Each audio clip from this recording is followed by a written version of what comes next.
Bismillahirrahmanirrahim. Alhamdulillahirabbil wassalatu wassalamu ala asyrafil anbiya'i wal mursalin Sayyidina Muhammad wa ala alihi wa sahbihi ajma'in. Subhanaka la ilma lana illa ma 'allamtana innaka antal alimul hakim. Rabbi shrah li sadri wa yassir li amri wahlul 'uqdatam min lisani yafqahu qawli. Rabbi yassir wa la tu'assir ya karim. Rabbi tammim bil khair. Allahumma salli ala Sayyidina Muhammadin nur al-mudhib lisyani binurih wa ala alihi fi kulli lamhatin wa nafasin adada ma wasi'ahu ilmullahi thumma amma ba'd. Assalamualaikum warahmatullahi ta'ala wabarakatuh.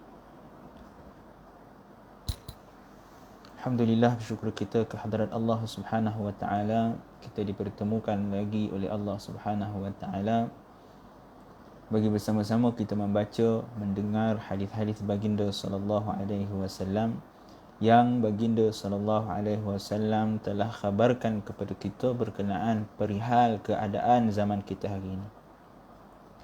Sidang pendengar yang dirahmati Allah Subhanahu wa taala, pada minggu ini insya-Allah kita akan masuk hadis yang ke-20. Setelah selesai kita bincangkan hadis yang sebelum ini berkenaan dengan mereka yang mempelajari ilmu agama, mendalami ilmu agama, menghafal Al-Quran, lalu datang syaitan membisikkan kepada mereka supaya datang untuk bertemu dengan sultan ataupun pemerintah. Dan syaitan juga membisikkan kepada orang alim, orang yang berilmu tersebut, orang yang menghafal Quran tersebut, bahawa dia tidak akan terpengaruh dengan sultan, dia tidak akan terpengaruh dengan politik. Jangan risau, kata si syaitan.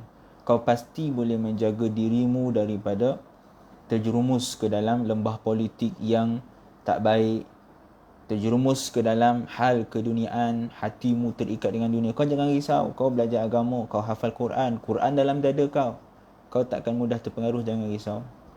Tetapi Nabi SAW beritahu apa? Nabi kata, perkara itu tidak akan terjadi seperti mana orang yang dia tanam pokok yang berduri, yang tak ada daun, yang tak ada bunga, tak ada madu, tak ada apa-apa. Dia tanam pokok berduri dan dia tidak akan dapat daripada pokok berduri itu melainkan durinya. Seperti mana manusia ataupun orang yang belajar ilmu agama, menghafal Al-Quran, mereka tidak akan dapat daripada mendekati pemerintah ataupun politik, mengikut pesanan ataupun nasihat ataupun fatwa daripada syaitan tadi, mereka tidak akan dapat melakukan kesalahan. Itu sedang pendengar yang dirahmati Allah Subhanahu wa taala, telah kita bincangkan, telah kita bicarakan panjang lebar sebelum ini berkenaan dengan perihal hukum. Bolehkah kita bekerja dengan kerajaan? Adakah ini dalil menunjukkan tak boleh kita dekat dengan sultan, tak boleh kita dekat dengan kerajaan? Kita dah bincangkan secara panjang lebar bahawa hadis ini bukanlah Nabi SAW nak melarang kita untuk berada dalam jabatan kerajaan, nak melarang kita untuk mendekati pemerintah. Kerana kalau kita sebagai orang agama, sebagai orang yang menghafal Al-Quran tidak mendekati pemerintah, maka siapa yang akan menasihati mereka? Cuma dalam hadis ini memberi peringatan kepada kita sebagai orang agama untuk sentiasa teguh dengan apa yang kita pegang, dan jangan sesekali kita menjadikan agama kita sebagai medan untuk kita mendapatkan keuntungan dunia. Dan inilah apa yang berlaku kepada Bal'am ibn Ba'ura. Panjang kisah tentang Bal'am bin Ba'ura yang Allah Subhanahu wa taala rakamkan kisahnya dalam surah Al-A'raf ayat 175 hingga 176. Tuan-tuan boleh rujuk ayat tersebut, bagaimana Allah ceritakan, Allah berikan kepada Bal'am bin Ba'ura ni ayatina, atainahu ayatina fansalakha minha, yang mana kata Allah Subhanahu wa taala, kami berikan kepada Bal'am bin Ba'ura ini ayat-ayat kami, pengetahuan mengenai kitab kami, kemudian ia menjadikan dirinya terkeluar daripada mematuhinya. Fa'atba'ahu syaitan.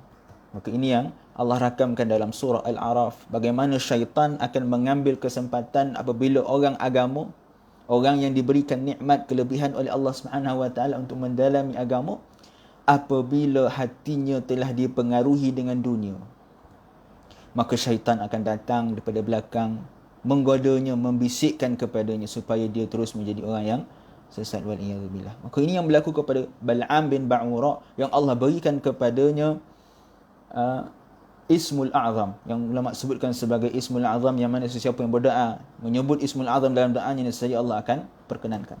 Allah berikan kepada Bal'am bin Ba'ura sehingga apa yang beliau doa, apa yang beliau sebut, maka akan diperkenankan oleh Allah Subhanahu Wa Taala. Akhirnya, kerana Bal'am ibn Ba'ura ini terpengaruh dengan pemerintah, dekat bersama dengan pemerintah kata, tolonglah wahai Bal'am, kan, kau usirlah kaum Nabi Musa ni. Nabi Musa pada ketika itu dalam perjalanan daripada Mesir ke Palestin. Setelah mana berlakunya peristiwa Nabi Musa AS dikejar oleh Fir'aun. Fir'aun tenggelam. Nabi Musa pun teruskan perjalanan bersama dengan kaum Bani Israel. Sebelum nak masuk ke Palestin, berhenti dulu di tanah Bani Kan'an, yang hari ini tanah Syam. Waalaikumsalam semua. Okey.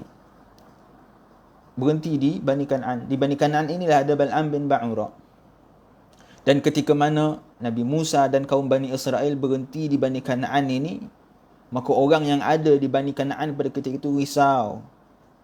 Dikatakan bahawa raja pada ketika itu di Bani Kan'an itu ada raja seorang, nama dia Balak bin Safur. Balak bin Safur. Dia yang minta kepada Bal'am bin Ba'ura supaya doa, minta kepada Allah Subhanahu Wa Taala, Allah turunkan bencana kepada kaum Nabi Musa. Sebab apa? Sebab mereka khawatiri Nabi Musa ni dia boleh kalahkan Fir'aun. Fir'aun boleh tenggelam, apatah lagi mereka yang bukanlah sehebat Fir'aun. Nescaya mudah untuk Nabi Musa mengambil tempat mereka, menjadi pemerintah di tempat mereka. Jadi mereka risau. Mereka risau kuasa mereka hilang. Mereka risau Nabi Musa AS merampas tempat tinggal mereka. Sedangkan Nabi Musa bukanlah datang untuk merampaskan harta mereka, tapi sebabkan cintanya dunia yang ada dalam diri mereka, akhirnya mereka risau.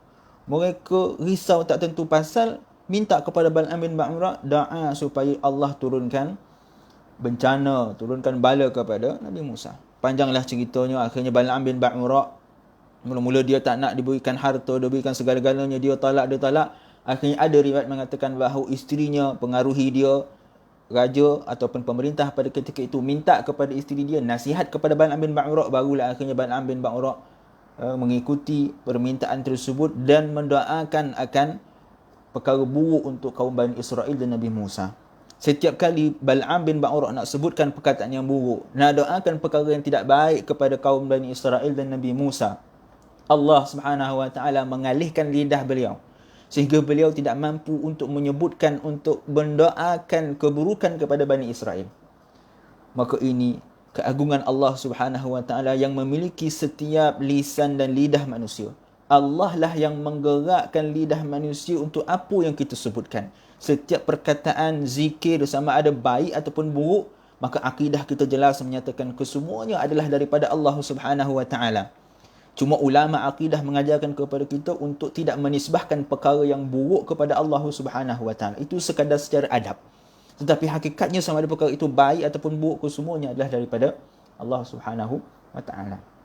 Jadi Bal'am bin Ba'ura bila nak doa keburukan untuk Bani Israel, Allah alihkan lidah dia doa pula keburukan untuk kaum dia sendiri. Akhirnya marah kaum dia. Hei Bal'am, dan suruh kau doakan keburukan kepada Bani Israel. Yang kau pergi doa untuk kami buat apa? 3 kali. Akhirnya kata Bal'am bin Ba'ura, aku tak boleh nak doakan untuk Nabi Musa ni. Dia seorang Nabi dan takkan dapat doa keburukan untuknya. Akhirnya datanglah syaitan mengganggu, menghasut Bal'am bin Ba'ura, bagi idea kepada Bal'am bin Ba'ura. Bal'am bin Ba'ura kata apa? Macam ni lah. Kalau kita doa sampai kiamat takkan boleh. Allah takkan perkenankan doa tersebut. Sebab aku nak doa keburukan untuk Rasulnya, untuk Nabinya. Takkan berlaku. Macam ni lah. Kita buat pengaruh, kita buat suatu onar, kita buat suatu fitnah supaya kaum Bani Israel melanggar perintah Allah Subhanahu Wa Taala. Mereka berpakat menghantar wanita-wanita yang cantik-cantik, hantar kepada kaum Bani Israel bersama dengan Nabi Musa pada ketika itu. Cari wanita yang cantik-cantik, pakaikan pakaian perhiasan kepada mereka, bawa jumpa dengan kaum Bani Israel. Acah-acah pada mula-mulanya nak berniaga, nak beli barang, tawarkan makanan, tawarkan pakaian. Akhirnya semua terpengaruh. Maka mereka memulakan step yang seterusnya, iaitu mengajak untuk melakukan maksiat kepada Allah Subhanahu Wa Taala. Maka kaum Bani Israel pada ketika itu pun terpengaruh dengan wanita-wanita yang dihantar oleh Bal'am bin Ba'ura. Dan Bal'am bin Ba'ura juga beliau mencadangkan kepada ketua ataupun pemimpin Bani Kan'an pada ketika itu untuk menghantar puteri Kan'an, Bani Kan'an. Seorang puteri yang dikatakan sangat cantik, wanita yang paling cantik yang ada pada ketika itu. Kata Bal'am bin Ba'ura, kau hantar puteri ini untuk goda si Musa, kata dia. Musa tu Nabi, iman dia tinggi. Dia tak main dengan budak-budak muda-muda yang biasa-biasa ni dah. Kau hantar yang paling cantik, kata Bal'am bin Ba'ura. Lalu mereka hantar puteri Kan'an ini untuk kononnya ingin menggoda Nabi Musa AS, tetapi dia tak jumpa dengan Nabi Musa sebab dia tak kenal pun siapa Nabi Musa. Akhirnya yang dijumpa siapa? Pemimpin Bani Israel, 12 pemimpin Bani Israel, salah seorang dia jumpa, lalu salah seorang daripada pemimpin Bani Israel tadi tergoda dengan wanita cantik ini dan mereka melakukan perzinaan. Maka inilah antara asbab Allah Subhanahu Wa Taala menurunkan bala kepada Bani Israel. Tadi sebelum ni Bal'am bin Ba'ura doakan pelbagai doa keburukan, Allah tak perkenankan. Tetapi disebabkan dosa yang mereka lakukan sendiri, yakni kaum Bani Israel yang melakukan dosa perzinaan, maksiat kepada Allah Subhanahu Wa Taala, akhirnya Allah Subhanahu Wa Taala menurunkan bala bencana kepada kaum Nabi Musa. Dikatakan diturunkan kepada mereka penyakit ta'un. Hari ini boleh kita kiaskan dengan corona. Cuma tak adalah kias yang betul, tak konalah kias tu. Cuma boleh kita ambil iktibar berkemungkinan apa yang berlaku pada hari ini selain daripada ujian daripada Allah Subhanahu Wa Taala, mungkin peringatan daripada Allah Subhanahu Wa Taala atas dosa yang kita lakukan dalam kehidupan kita. Maka Allah Subhanahu Wa Taala menghantar bala penyakit ta'un kepada kaum Bani Israel di atas dosa yang telah mereka lakukan. Dan ada juga riwayat mengatakan bahawa mereka menjadi kebingungan sehingga mereka tak boleh keluar daripada tempat mereka tinggal pada ketika itu. Sebuah tempat nama dia Tih ataupun Semenanjung Sinai. Dikatakan bahawa 40 tahun mereka berada di kawasan tersebut, tak jumpa jalan keluar. Ini semua adalah balasan atas dosa yang telah mereka lakukan. Sehinggalah akhirnya Nabi Musa berdoa kepada Allah Subhanahu Wa Taala, ya Allah, apalah konon ya Allah, kenapa kami tak boleh nak keluar daripada Tih ini, wahai Allah? Apakah dosa yang kami lakukan ya Allah? Kemudian turun Jibril ceritakan kepada Nabi Musa apa yang berlaku sebenarnya. Ini semua kerja Bal'am bin Ba'ura, orang yang saleh, orang yang alim, orang yang berilmu. Tetapi kerana dia telah dipengaruhi oleh syaitan, dia telah dikuasai oleh dunia, cintakan dunia, akhirnya dia yang memberikan cadangan supaya Allah Subhanahu Wa Taala melaknat kaum Bani Israel dan sekaligus menurunkan bala kepada mereka. Lalu Nabi Musa AS meminta ampun kepada Allah Subhanahu Wa Taala, dan ada dalam sebahagian riwayat mengatakan bahawa salah seorang daripada 12 pemimpin Bani Israel, ada 12 pemimpin Bani Israel, yang seorang tadi dah terpengaruh dengan puteri Kan'an. Ada lagi 11 orang.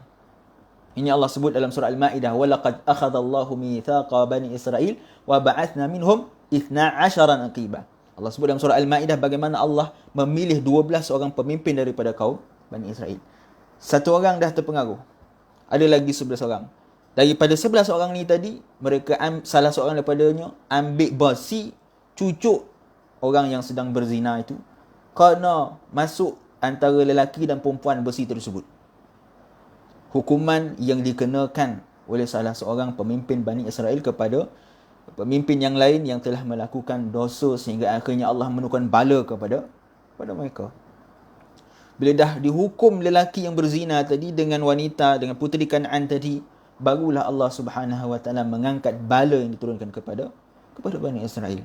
Maka sidang pendengar yang rahmati Allah Subhanahu Wa Taala, pengajaran daripada peristiwa ini adalah supaya kita sebagai orang yang beragama, orang yang mempunyai agama, yang menghafal Al-Quran, perlu berhati-hati di dalam mengeluarkan suatu pandangan, perlu menjaga diri kita supaya tidak dikuasai oleh dunia dan akhirnya akan merugikan diri kita sama ada di dunia ataupun di akhirat. Dan inilah apa yang disebutkan oleh Bal'am bin Ba'ura bila mana Allah mencabut nikmat yang Allah berikan sebelumnya kepada Bal'am bin Ba'ura. Allah berikan ayat-ayat Allah Subhanahu wa taala sehingga bila dia sebut, dia berdoa, Allah perkenankan. Allah cabut daripada nikmat tersebut sehingga kata Bal'am bin Ba'ura, khasartu dunya wal akhirah. Aku telah rugi bukan sekadar di akhirat, di dunia pun aku telah rugi, wal a'yadzubillah.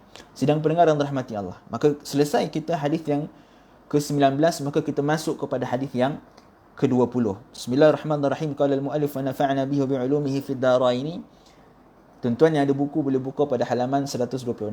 Hadis ke-20, an Abi Hurairah radhiyallahu anhu qala Rasulullah sallallahu alaihi wasallam, la taqumu as-sa'atu hatta yataghayaru 'ala al-ghulam kama yataghayaru 'ala al-mar'ah. Maka hadis yang ke-20 ini adalah berkenaan dengan LGBT ataupun homoseksual. Nabi sebut apa? Dalam sebuah riwayat diriwayatkan oleh Sayyidina Abu Hurairah radhiyallahu taala anhu, yang kita dah bincangkan tentang biografi dan biodata beliau, Sayyidina Abu Hurairah radhiyallahu anhu.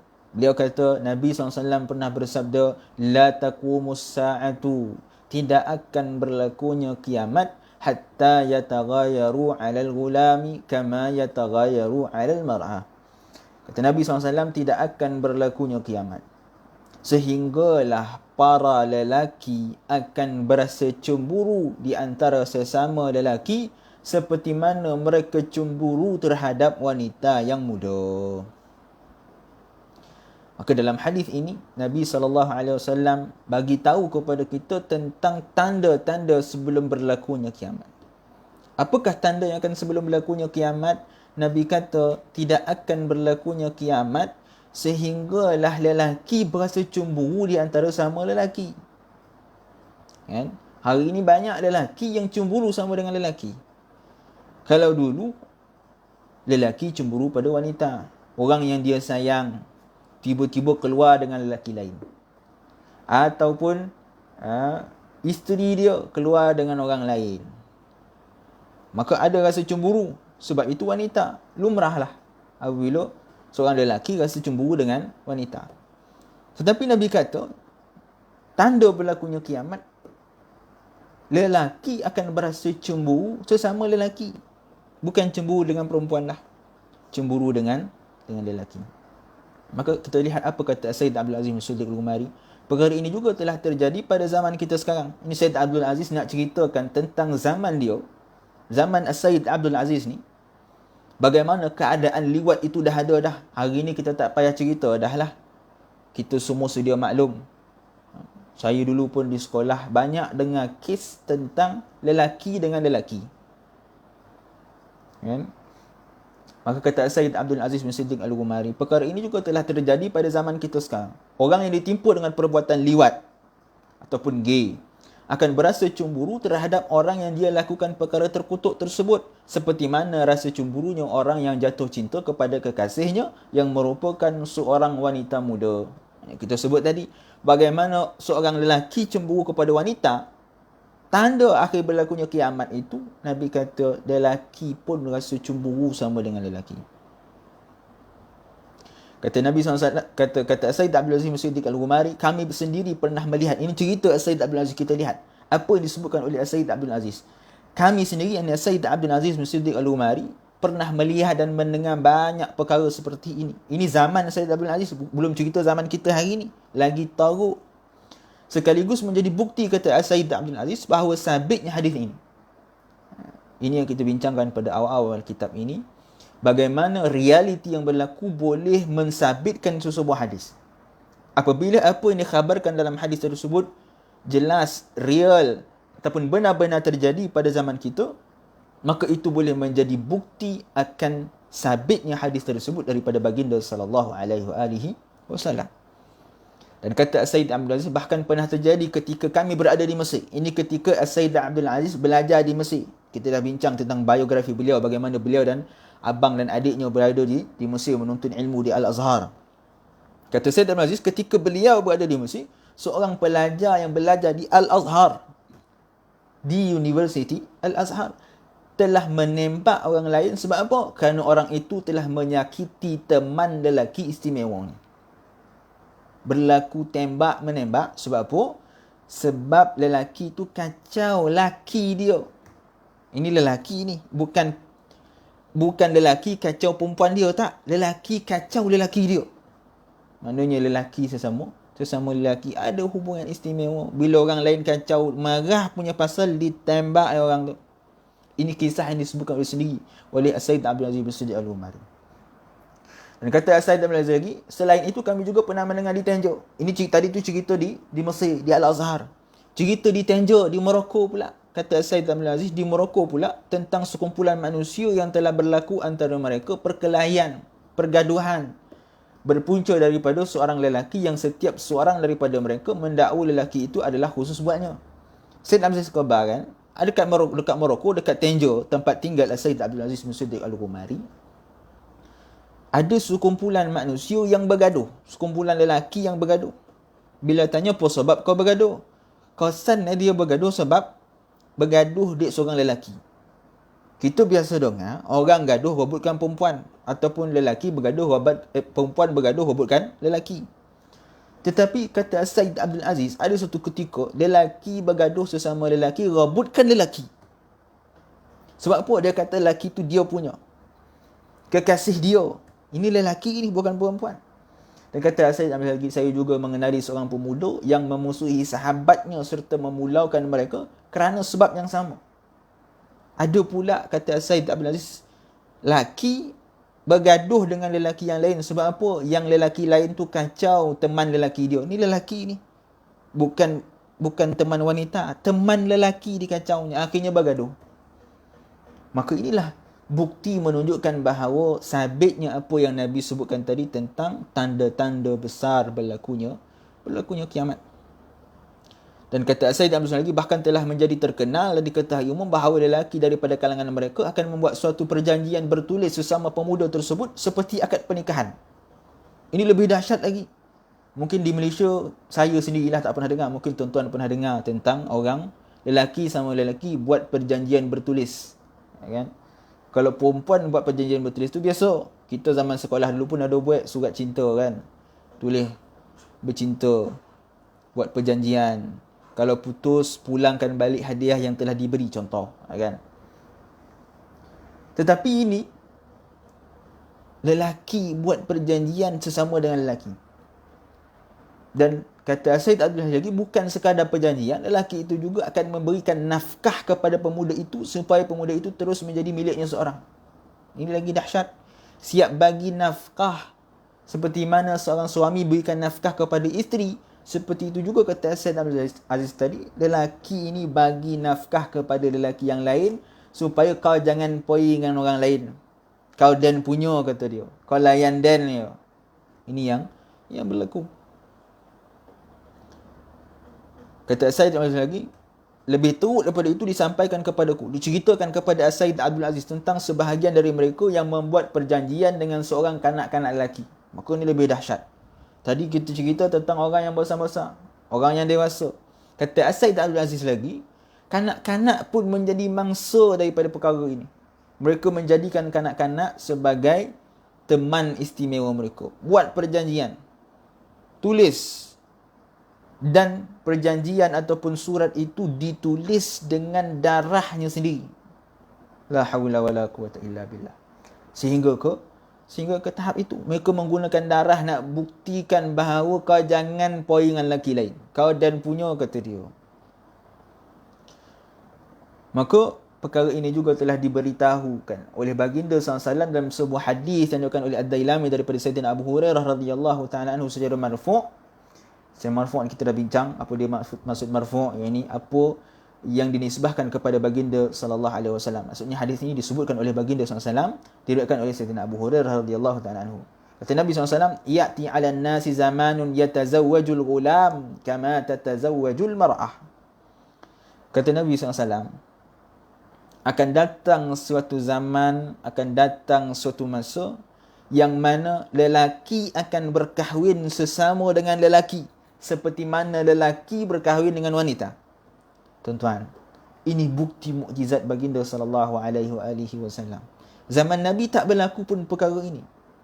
Zaman Nabi tak ada pun cerita orang yang berkahwin sesama lelaki. Tak ada. Bila berlaku peristiwa tersebut? Zaman kita hari ini. Bagaimana lelaki berkahwin dengan lelaki. Ada pula yang kita tengok di negara-negara barat, lelaki kahwin dengan lelaki siap mengandung pula tu. Dah macam mana dibuat lelaki tu boleh bergandung. Tu belum kita cerita di Malaysia, yang mana pondan bersama dengan lelaki. Dia pondan, tetapi power dia lelaki. Dia jantan lah. Jantan menyerupai wanita. Dia jantan lah senang. Tapi dia punya power jantan dia. Tu kita pelik tu. Dia jantan. Pakaian dia macam perempuan, tapi dasar dia jantan. Mak ataupun power dia adalah jantan dia. Apa nak jadi? Kan? Lepas tu ada pula yang mengaku dia jantan ni, dia pondan ni. Kata dia dah mengandung. Dah sebulan tak datang period. Kata, kita pun melapok. Macam mana lah kau boleh ada period, kau jantan? Kan? Ini yang berlaku. Berlakunya, kata Nabi SAW, satu zaman yang mana yatazawwajul ghulam. Lelaki akan berkahwin sama dengan lelaki. Kata Said Al-Ghazali, sedangkan di negara barat, perkahwinan yang ganjil ini telah menjadi perkara yang tidak mendapat apa-apa tentangan daripada sesiapa pun. Ini zaman Said Al-Ghazali dia sebut dah. Bagaimana di negara barat, perkahwinan di antara lelaki dan lelaki ini merupakan perkara yang biasa. Perkara yang normal. Dan inilah yang cuba nak dibawa oleh sebilangan manusia ke negara kita. Dia suruh jadikan macam ni. Buat satu tandas untuk kaum dia yang pondan ni. Kan kalau buat pondan, kena buat tomboy pula. Kan? Lepas tu berikan mereka untuk kahwin sesama dia. Jantan kahwin dengan jantan. Apa nak sudah kalau jantan kahwin dengan jantan. Betina kahwin dengan betina. Kan? Itu bahasa kasar lah kan. Kalau bahasa baik lelaki kahwin dengan lelaki. Perempuan kahwin dengan perempuan. Apalah raman Apa yang jadi kalau lelaki kahwin dengan lelaki? Takkan ada yang menjadi. Tujuan daripada perkahwinan tu tak dapat dicapai. Kahwin sebab apa? Sebab nak dapatkan keturunan. Kalau dah kahwin jantan sama jantan, nak dapat keturunan apa? Ya. Maka ini yang dia orang cuba nak bawa. Suruh iktiraf di antara hubungan lelaki dan lelaki. Mereka kata ini hak kami. Kami, naluri kami memang cintakan kepada lelaki. Nak buat macam mana? Hati saya memang cinta lelaki. Saya pandang perempuan tak ada feel lah Ustaz. Saya kalau pandang lelaki, lain sikit Ustaz. Lelaki lah dia suka pandang. Kalau lelaki pandang perempuan, dia tertarik, itu normal. Perkara biasa. Itulah naluri ataupun fitrah sebagai seorang lelaki. Yang pelik dia apa? Bila lelaki pandang perempuan tak ada perasaan. Dia pandang lelaki pula ada perasaan. Ini bukan fitrah nama dia. Ini menyalahi fitrah. Tak betul bila dia kata, naluri saya memang lahir macam ni. Sebab apa? Naluri ataupun fitrah tu bukan tengok kepada individu. Kita tengok secara umum. Manusia, biasanya, normalnya, dia akan ada perasaan kepada lelaki, akan ada perasaan kepada wanita, wanita akan ada perasaan kepada lelaki. Begitu juga binatang. Kalau kita tengok binatang pun, jantan dengan betina, betina dengan jantan. Tak ada binatang yang jantan sesama jantan. Kecuali dua binatang. Ini disebutkan Ibn Sirin. Bagaimana kata beliau bahawa tidak ada binatang. Binatang pun tak melakukan hubungan sejenis melainkan dua. Ini disebutkan oleh Muhammad bin Sirin. Apa dia dua binatang yang melakukan perbuatan terkutuk ini? Yang pertama khinzir ataupun kita sebut sebagai babi. Yang kedua keldai, khimar. Dua binatang ni je melakukan hubungan sejenis. Sebab tu orang yang heboh kata naluri ataupun nak pertahankan juga hubungan sejenis, maka sebenarnya dia lebih teruk daripada khinzir dan keldai. Sebab apa? Khinzir tu tak ada otak, kita bolehlah terima lagi. Dia tak ada akal, tak boleh nak berfikir. Ini manusia yang Allah berikan akal kadang-kadang tuan-tuan.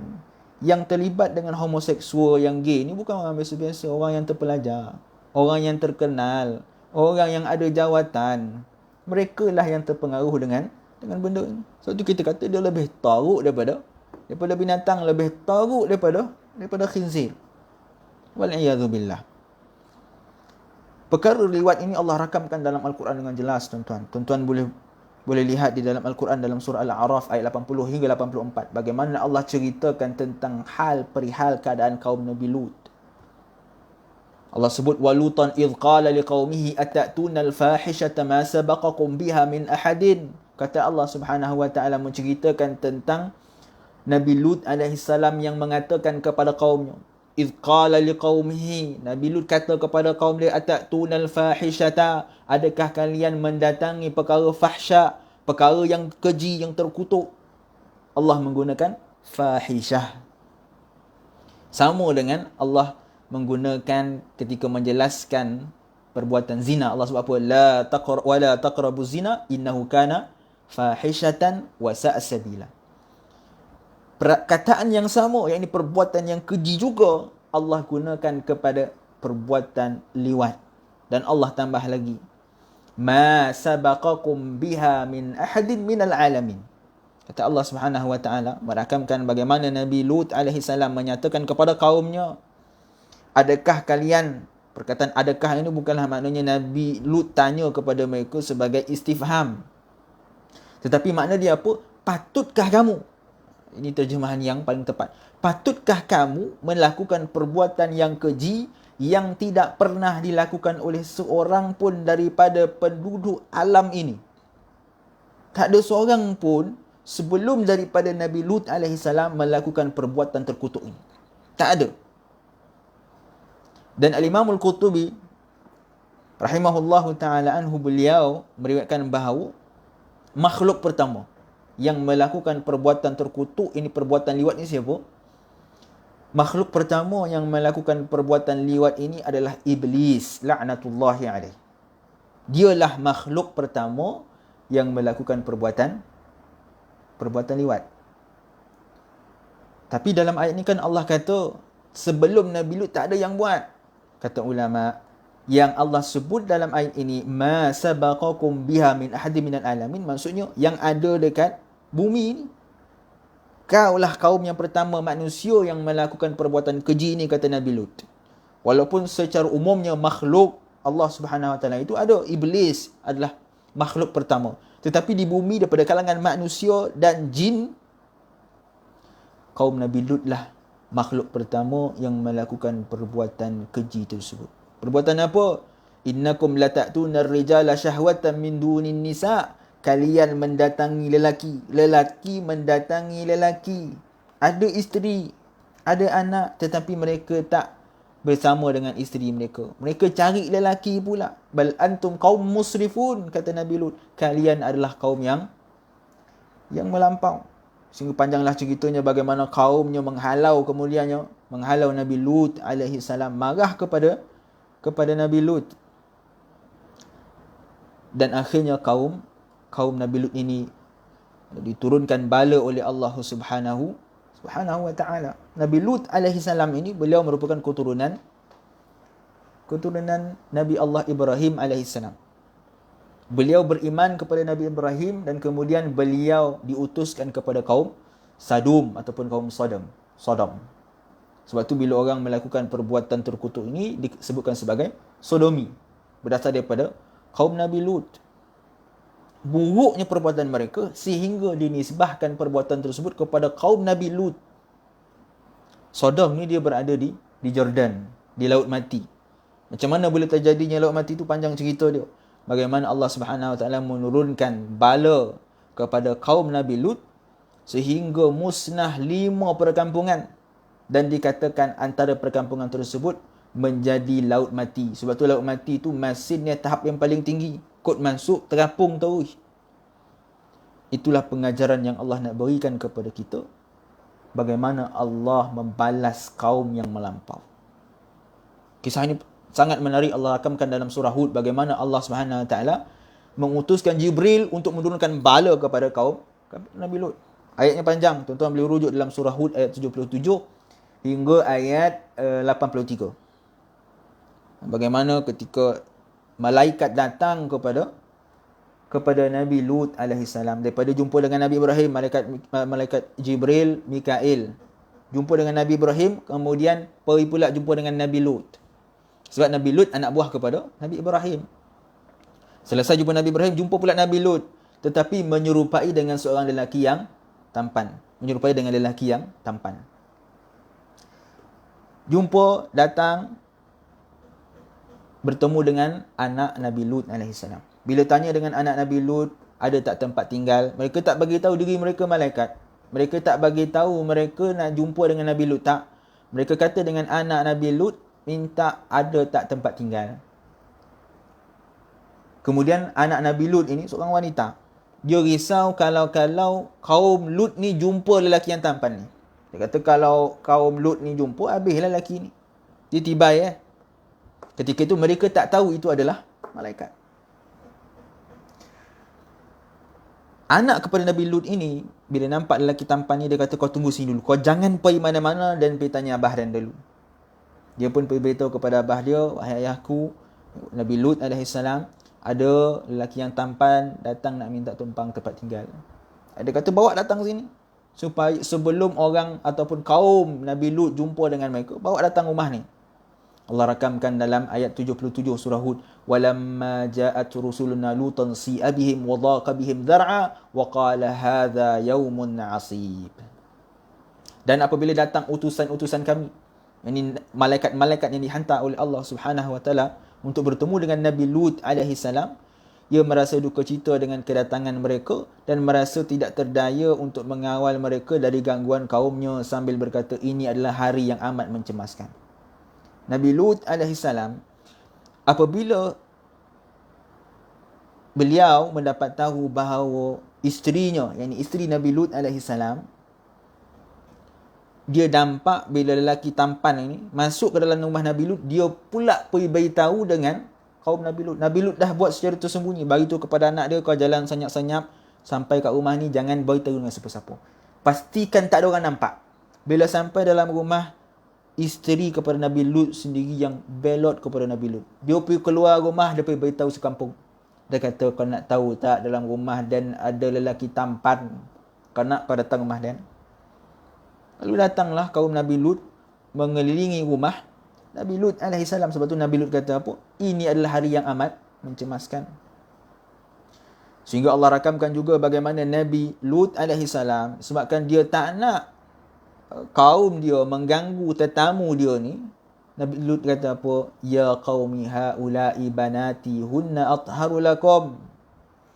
Kata Nabi Lut alaihissalam, kalau kau nak ambil anak-anak dan ni, anak perempuan dan ni. Dikatakan bahawa Nabi Lut ada 3 orang anak. Ada yang kata ada 2 orang anak je, Zita dan Za'ura. Itu riwayat.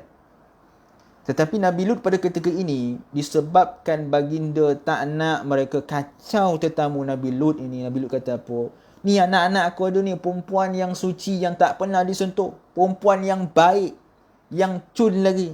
Kau ambil dia, aku benarkan kalian untuk berkahwin dengan anak aku ini dengan cara yang halal. Jangan kacau tetamu aku ini. Fattaqullah wa la tukhzuni fi dhaifi, kata Nabi Lut. Bertakwa kepada Allah, jangan kacau tetamu aku ini. Alaysa minkum rajulun rasyid, kata Nabi Lut. Tak ada ke daripada kalian korang ni, kalangan kalian ni, yang baik, yang mendapat petunjuk daripada Allah Subhanahu wa taala? Sehinggalah akhirnya panjanglah cerita dia. Kaum Nabi Lut marah Nabi Lut. Dia kata, hey Nabi Lut, kau tahu kami bukan nak anak kau. Kami nak tu tetamu kau yang handsome tu. Kau beri kepada kami. Kami bukan nak anak kau. Kami tak heran dengan anak kau. Kami nak lelaki yang tampan tu, beri kepada kami. Rasa, kata dia. Nabi Lut alaihissalam, sebabkan marahnya Nabi Lut, dia kata apa? Qala law anna li bikum quwwatan awi ila ruknin syadid. Kata Nabi Lut, kalaulah aku ada kekuatan, nescaya aku akan lawan kalian supaya kalian tidak mengganggu tetamu aku. Nabi Lut terlalu marah. Sehingga diriwayatkan dalam tafsir bagaimana kaum Nabi Lut ni, sebabkan dia nak juga lelaki tadi, mereka rempuh rumah Nabi Lut. Nabi Lut menahan pintu rumahnya bersama dengan anaknya, tahan supaya mereka tak dapat masuk ke dalam rumah Nabi Lut alaihissalam. Mereka tetap berusaha untuk masuk, untuk mengganggu tetamu Nabi Lut alaihissalam. Bila dah nampak keadaan yang mencemaskan itu, barulah akhirnya malaikat ni beritahu kepada Nabi Lut. Qalu ya Lut, inna rusulu rabbika la yasilu ilaik. Kata para malaikat ini, wahai Lut, kau jangan takut. Kami ini adalah utusan Allah. Kami datang ini sebagai utusan Allah. Kau jangan risau. Inna mau'idahum as-subhu alaysa subhu biqarib. Kata malaikat ini kepada Nabi Lut alaihi salam, sesungguhnya kaum kau ni dah kaum yang melampau. Kami datang ni sengaja nak uji mereka. Nak lihat bagaimana sikap mereka.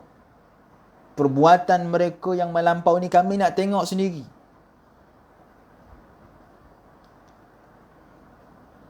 Fa'asri bi ahlika bi qit'in min al-lail.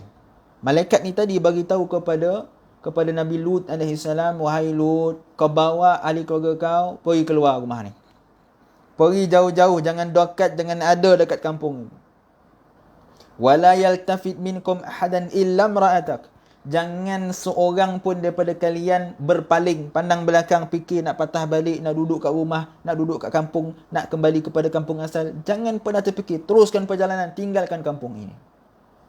Illam ra'atak.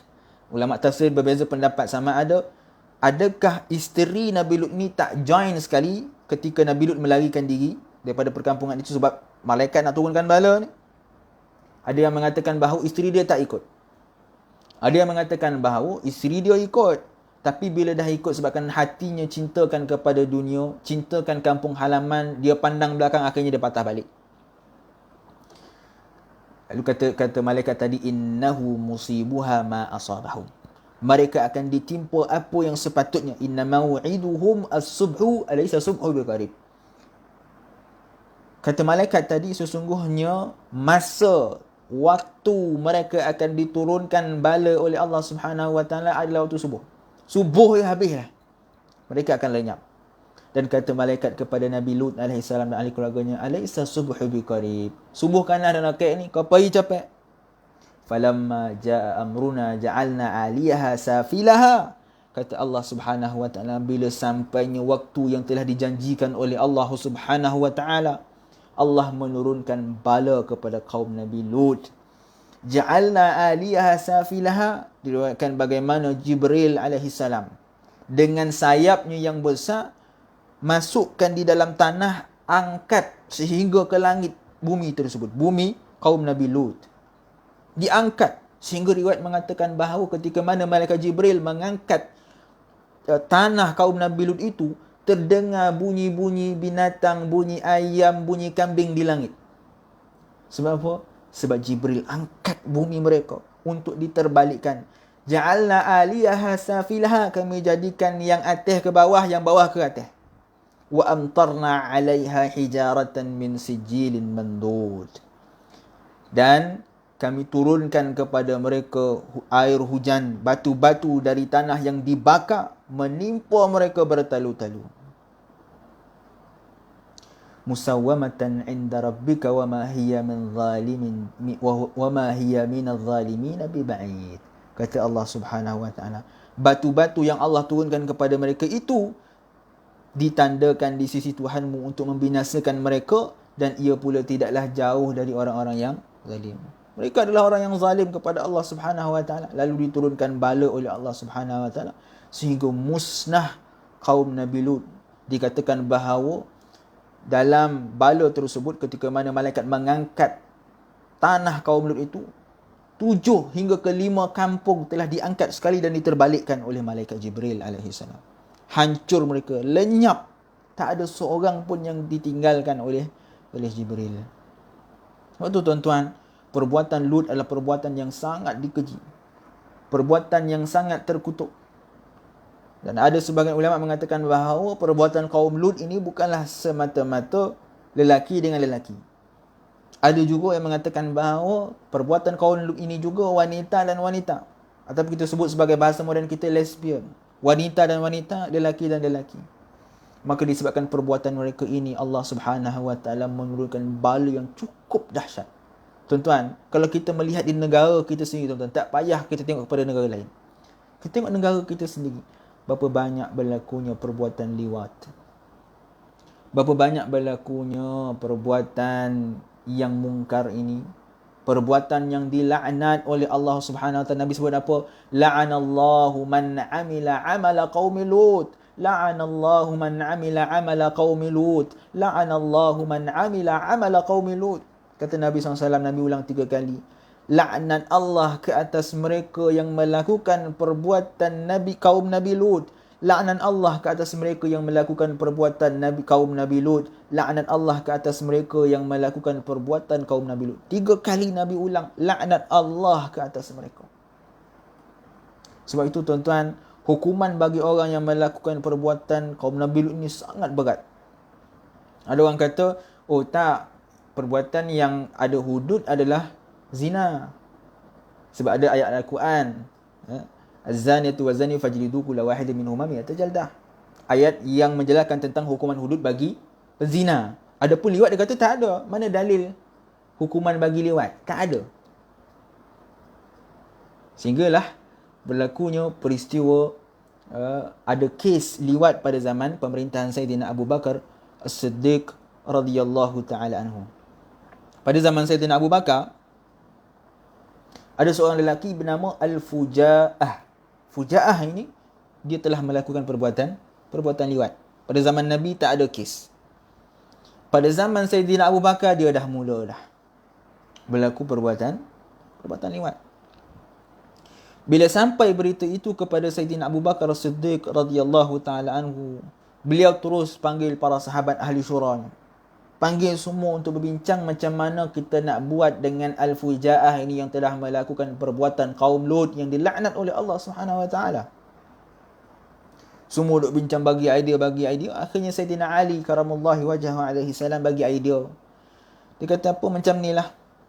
Apa kata kita bakar dia. Maka ini hukuman yang diberikan kepada Al-Fuja'ah yang telah melakukan perbuatan liwat. Sebab apa? Zaman Nabi tak ada.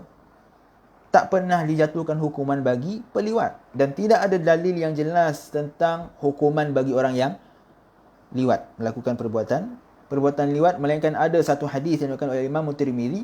Nabi kata, uqtulul fa'ila wal maf'ula bih. Kata Nabi SAW, bunuhlah orang yang meliwat dan orang yang diliwat. Maksudnya orang yang diliwat ni orang yang sengaja diterima untuk berliwat. Bukan dia dipaksa. Itu lain cerita. Ini memang dia rela. Liwatilah aku, kata dia. Maka hukumannya adalah bunuh kedua. Ada satu hadis. Tetapi ulama sebahagiannya tidak menerima hadis tersebut kerana berkaitan dengan taraf hadis tersebut. Oleh itu, pada zaman Sayyidina Ali sendiri, pada zaman Sayyidina Abu Bakar, zaman para sahabat, Sayyidina Ali bagi idea bakar saja hukuman dia. Bagi pengajaran kepada orang lain. Dan Sayyidina Abu Bakar serta para sahabat yang ada pada ketika itu, mereka bersetuju dan memerintahkan kepada Khalid bin Al-Walid yang merupakan pemimpin ketua tentera pada ketika itu untuk membakar Al-Fuja'ah sebagai hukuman di atas perbuatan. Sebab itu dalam 4 mazhab sendiri berlaku perbezaan pendapat dalam menentukan apakah hukuman yang sepatutnya dikenakan kepada peliwat. Dalam mazhab Maliki, hukumannya adalah direjam peliwat dan yang meliwat. Sama ada dia dah berkahwin ataupun tidak. Hukumannya rejam. Tak ada chance. Kalau didapati mereka telah melakukan perbuatan liwat, sama ada peliwat ataupun yang diliwat, sama ada dia telah berkahwin ataupun tidak, maka hukumannya adalah rejam. Dalil dia apa? Kiaskan dengan hukuman yang diturunkan kepada kaum Nabi Lut. Kan tadi Allah sebut, فَجَعَلْنَا عَلِيَهَا سَافِلَهَا وَأَمْطَرْنَا عَلَيْهِمْ حِجَارَةً مِنْ سِجِّلٍ. Bala yang diturunkan kepada kaum Nabi Lut, apa dia di atas perbuatan mereka tadi?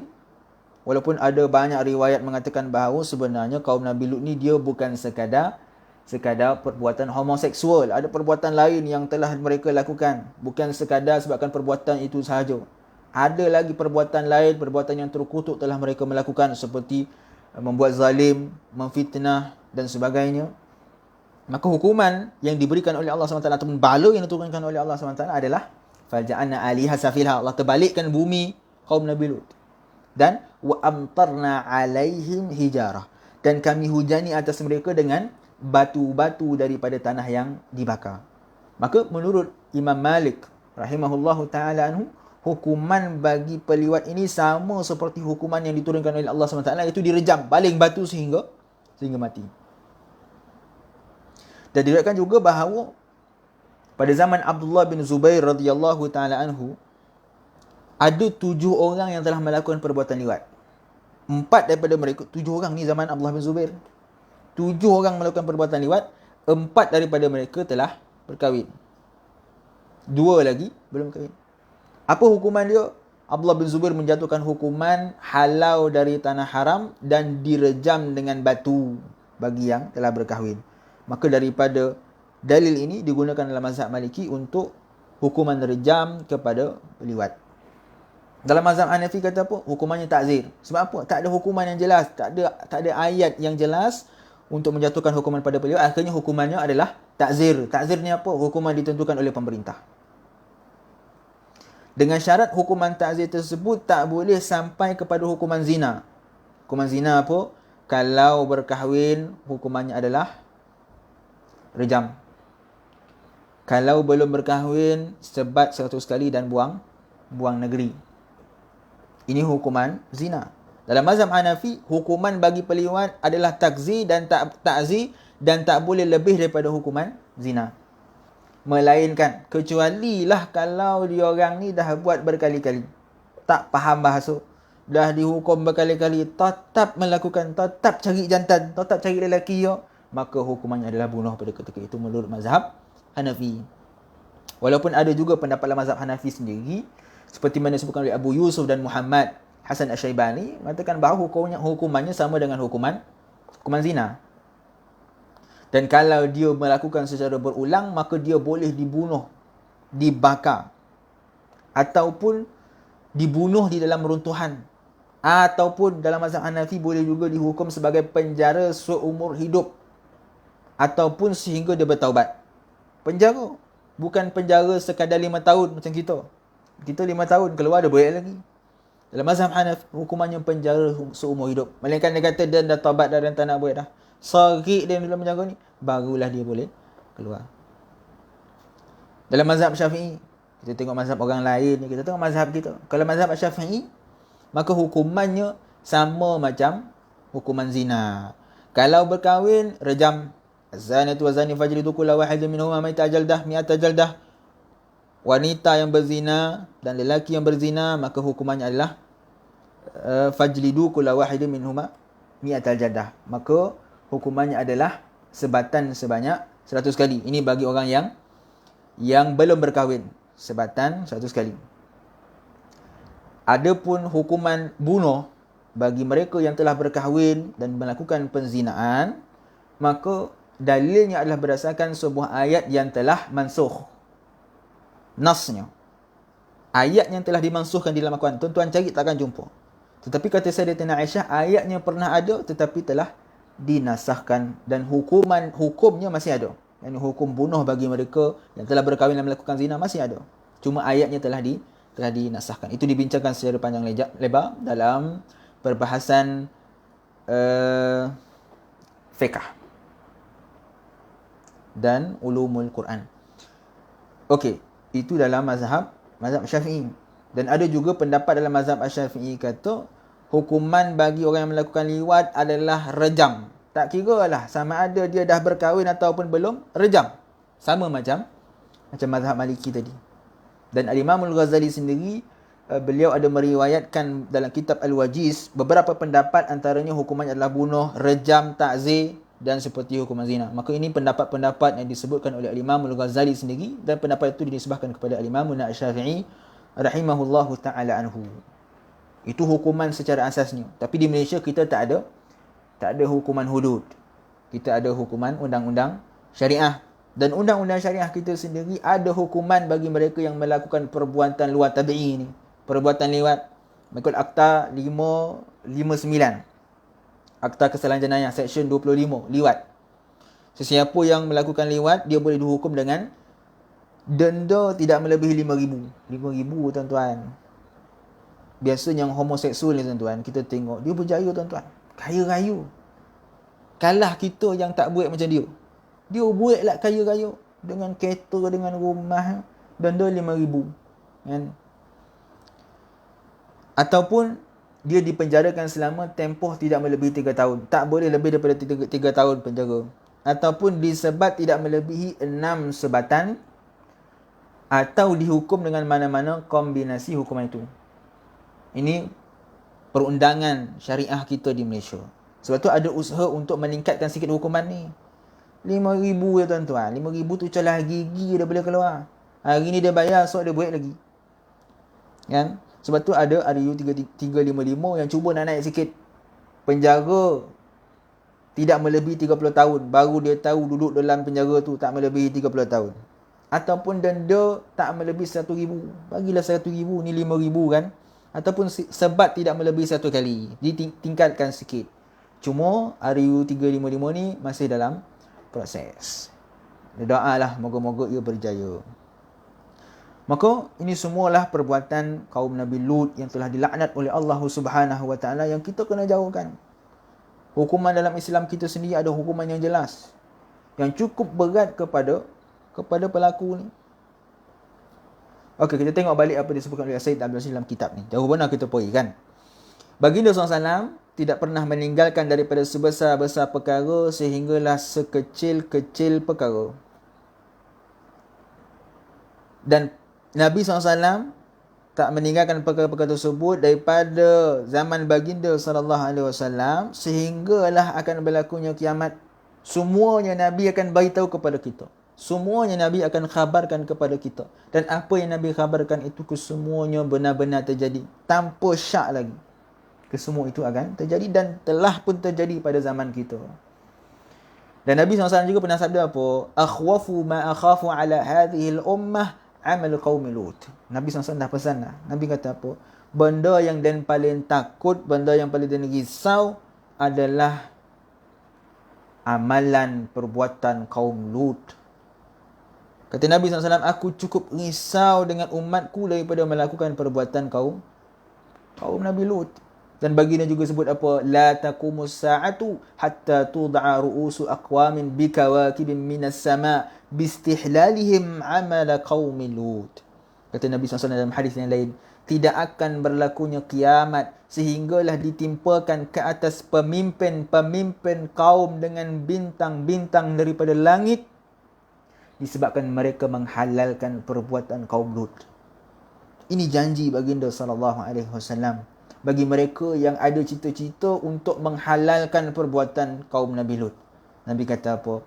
Allah Subhanahu Wa Taala akan menimpakan bintang-bintang ke atas mereka, kepala mereka sebagai bala di atas perbuatan mereka yang menghalalkan amalan keji kaum Nabi Lut. Hari ini kan banyak usaha yang cuba dilakukan untuk mengiktiraf kaum mereka ini, LGBT. Bawa bendera warna-warni, bawa keliling Malaysia. Dekat Twitter tuan-tuan buka lah. Tuan-tuan, yang terlibat dengan kaum, dengan perbuatan liwat, perbuatan homoseksual, LGBT ni bukanlah orang yang tua-tua. Orang muda-muda. Dan rekod menunjukkan bahawa tahun 2016, 1,557 lebih kurang kes HIV yang kebanyakannya berusia 19 hingga ke 29 tahun yang terlibat dengan homoseksual dan mendapat HIV. Ini bukan yang terlibat dengan homoseksual tuan-tuan. Yang terlibat lebih lagi. Ini yang didapati telah mengalami HIV. 1,557 lebih kurang. Bukan bilangan yang sedikit. Dan kebanyakannya budak-budak muda, pelajar tuan-tuan. Maka ini yang kita risaukan. Saya dulu di sekolah agama pun dah ada kes-kes macam ni. Ini yang kita takutkan. Kita kena jaga anak-anak kita. Kita kena didik anak-anak kita supaya tidak terpengaruh dengan perbuatan-perbuatan keji ini. Seperti mana kita menjaga mereka untuk tidak melakukan zina, seperti itu juga kita kena jaga mereka supaya tidak melakukan perbuatan lewat. Kan kadang-kadang bila sekolah agama ni kan, dia tak dapat jumpa perempuan. Kelas dia semuanya lelaki. Akhirnya dia dah syok sesama lelaki pula dah. Dah tak ada hati dekat perempuan. Lepas tu berlain kojoy dekat belakang pangkil lah, dekat belakang pengampai lah. Macam-macam lah kojoy tuan-tuan. Maka kita kena jaga, kita kena berusaha supaya tuan-tuan Allah Subhanahu Wa Taala tidak menurunkan bala kepada kita. Tuan-tuan, bila tersebarnya perbuatan kaum Lut, Allah Subhanahu Wa Taala bukan azab yang buat tu sahaja. Allah akan menurunkan bala kepada kesemuanya. Sebab tu Nabi sebut apa? Idza kathural lutiyatu rafa'allahu yadahu 'anil khalqi wa la yubali fi ayyi wadin halaku. Kata Nabi SAW, jika banyaknya berlaku perbuatan kaum Nabi Lut, Allah Subhanahu Wa Taala akan mengangkat rahmatnya. Kalau kita terjemah literal, yadahu tu maksudnya tangan. Tetapi tak bolehlah kita faham Allah mengangkat tangannya. Kalau sebut bahasa Melayu pun tak kena dah. Allah mengangkat tangannya daripada makhluk. Sejak bila lah tangan Allah dekat makhluk? Ini yang poning kepala bila orang cuba nak faham yadun sebagai tangan. Yadun di sini bukan tangan. Sebagian ulama takwilkannya dengan menunjukkan kuasa rahmat Allah. Allah akan mengangkat rahmatnya daripada makhluknya bila mana tersebarnya perbuatan kaum Lut. Wala yubali fi ayyi wadin halaku. Allah dah tak peduli dah di bumi mana, di tanah mana dia nak mati. Macam mana cara dia mati, Allah dah tak peduli. Bila mana banyaknya berlaku perbuatan kaum Nabi Lut. Oleh itu tuan-tuan, kita kena muhasabah diri kita. Kita kena selidik diri kita. Kita kena cek anak-anak kita, ahli keluarga kita, supaya tak terlibat dengan perbuatan yang keji ini. Perbuatan yang sangat terkutuk, perbuatan yang menjadi asbab Allah menurunkan bala kepada kita. Moga-moga Allah Subhanahu Wa Taala mengampunkan dosa-dosa kita. Moga-moga Allah Subhanahu Wa Taala memberi kita hidayah, petunjuk untuk menjaga diri kita, ahli keluarga kita, masyarakat kita daripada terpengaruh dari perbuatan yang terkutuk ini. Mohon maaf tuan-tuan, cukuplah sekadar itu. Saya mohon maaf jika ada terkasar bahasa dan tersalah bicara. Yang baik itu datang daripada Allah Subhanahu Wa Taala, kurang dalam itu datang daripada diri saya sendiri. Hakikatnya keduanya datang daripada Allah Subhanahu Wa Taala. Wal afu minkum. Kita jumpa lagi pada sesi akan datang jika diberi izin oleh Allah Subhanahu Wa Taala. Wal afu minkum. Assalamualaikum warahmatullahi taala wabarakatuh.